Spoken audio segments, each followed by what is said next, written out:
আজকে এনেছে কট্টি মাছ। দেখুন কত বড় বড় মাছগুলো। আমি এই মাছটাকে পাতলা ঝোল করব বেগুন আলু দিয়ে। তাহলে মাছটা এখন আমি কেটে নিচ্ছি। মাছগুলো এখন আমি কেটে নিচ্ছি। মাছ কাটা হয়ে গেল। এখন ওই মাছগুলোকে লবণ দিয়ে ধুয়ে নেব।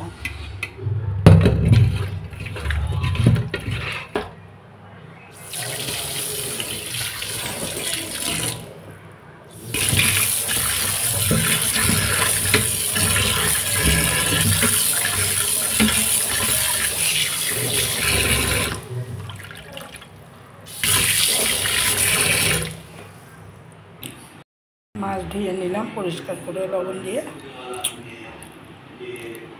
এখন আমি মাছটা ভেজে নেব। এখন মাছগুলো ভেজে নেব। দিয়ে দিলাম হলুদ গুঁড়া, লবণ। এখন মাছটা ভালো করে মেখে নেব। মাছগুলো ভালো করে মেখে নিচ্ছি। কট্টি মাছের গন্ধটাই আলাদা, খেতেও খুব স্বাদ। অতিরিক্ত গরম পড়েছে, তাই আমি এটাকে একেবারে পাতলা ঝোল করব। কড়াইতে দিয়ে দিলাম সরষের তেল। কড়াই গরম হয়ে গেছে, ছেড়ে দিব।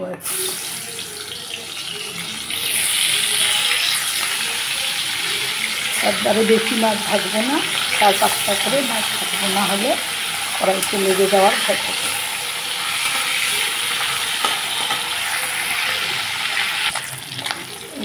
5টা মাছ ভাজা হয়ে গেছে, আমি হালকা করে ভেজে নিয়েছি।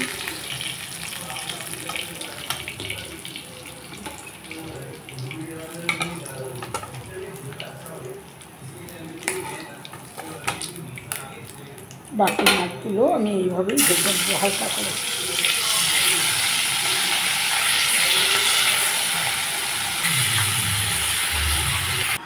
মাছগুলো ভাজা করে নিলাম। এখন আমি বেগুন আর আলুগুলো ভেজে নিচ্ছি।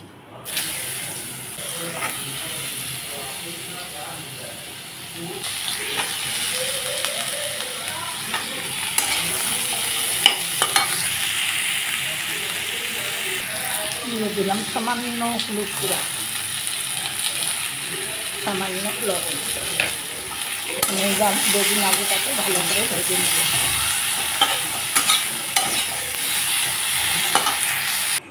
বেগুন আলুটা আমি 80% ভেজে নিয়েছি।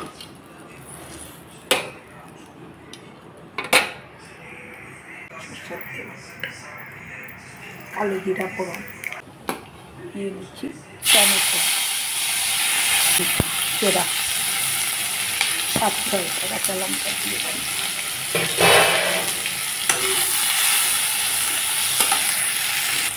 হলুদ গুঁড়া পরিমাণ মতো, সামান্য জিরার গুঁড়া, সামান্য ধনে গুঁড়া। একটু প্রচণ্ড গরম, তাই আমি বেশি মশলা দিয়ে মাছের ঝোলটা করবো না।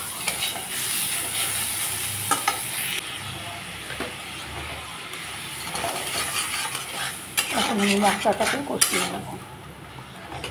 টমেটো সিদ্ধ হয়ে দিয়ে দিচ্ছি বেগুন আলু।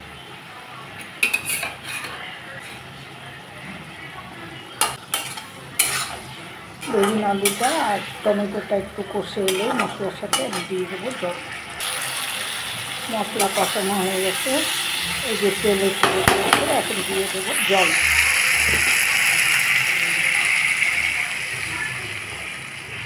একটু পাতলা ঝোল করবো, তাই একটু জলটা বেশি দিলাম। 10 মিনিটের মতো ঢেকে দিব। 10 মিনিট পর ঢাকনা খুলে দিলাম। এখন আমি মাছগুলো দিয়ে দিচ্ছি।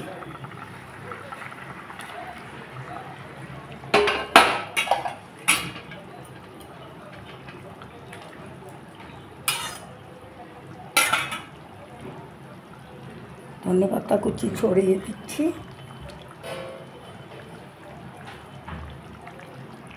এখন আমি 2 মিনিটের জন্য আবার ঢেকে দিলাম। 2 মিনিট পর ঢাকনা খুলে দিলাম।